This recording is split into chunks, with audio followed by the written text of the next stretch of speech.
La saison 12 de The Voice débarque sur TF1 ce samedi 25 février.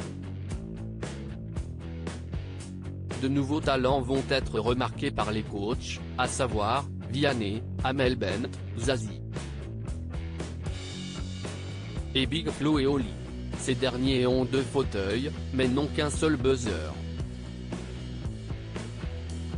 Cette situation est-elle inédite? On vous répond. Après 2 très longs mois d'attente, The Voice 2023 fait son apparition sur TF1 ce samedi 25 février à partir de 21h10.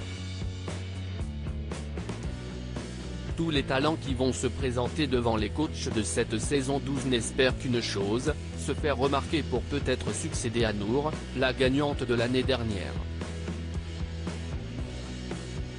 Et qui dit nouvelle saison, dit nouveau coach. Certains sont restés par rapport à l'année dernière, comme Amel Bent et Vianney, d'autres débarquent pour la première fois, ou reviennent après des années d'absence. En effet, Zazie remplace Florent Pagny, qui se repose après s'être battu contre le cancer.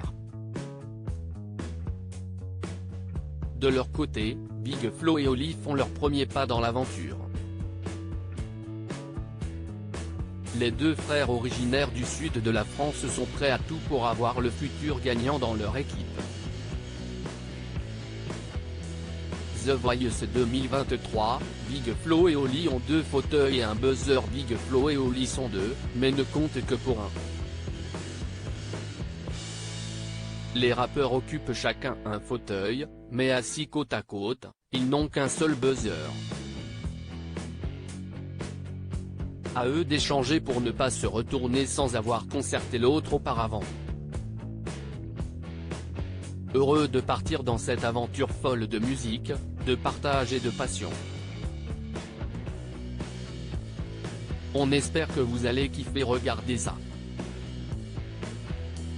Si est parti pour un nouveau défi dans nos vies, annonçait-il quelques semaines avant les premiers tournages.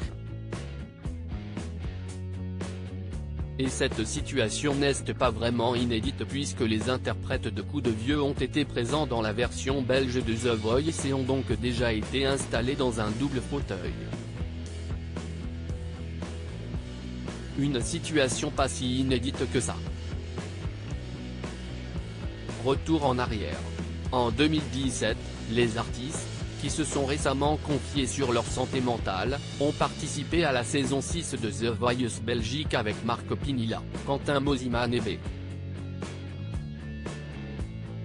Giscotte. Et dans les colonnes de Paris Match, ils ont admis qu'ils se sentaient plus à l'aise dans la version belge du télécrochet. Ce n'était pas chez nous et on était jeunes donc on se sentait plus libre. Là on se regarde un peu trop, il faut qu'on travaille dessus, confia-t-il avant d'assurer ne pas encore avoir eu de gros désaccords pour le moment. Une chose est sûre, les téléspectateurs de TF1 vont les adorer. À lire aussi The Voice 2023, Big Flo et Oli ainsi que Zazie en larmes durant les auditions à l'aveugle dans une nouvelle bande-annonce.